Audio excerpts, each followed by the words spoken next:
இந்திய அரசியலமைப்பின் பாலும் தமிழ்நாடு காவல்துறையின் உயரிய நோக்கங்களின் பாலும் நான் உண்மையான ஈடுபாடும் உளமார்ந்த பற்றும் கொண்டிருப்பேன் என்று மனமாற உறுதி கூறுகிறேன்.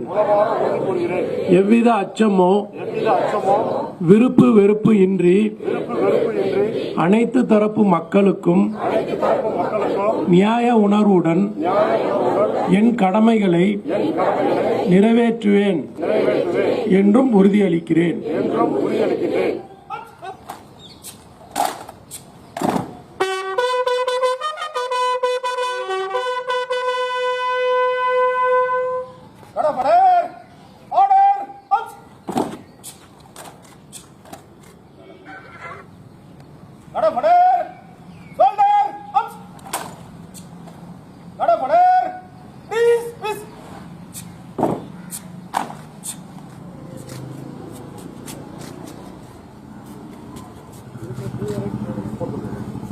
Gracias.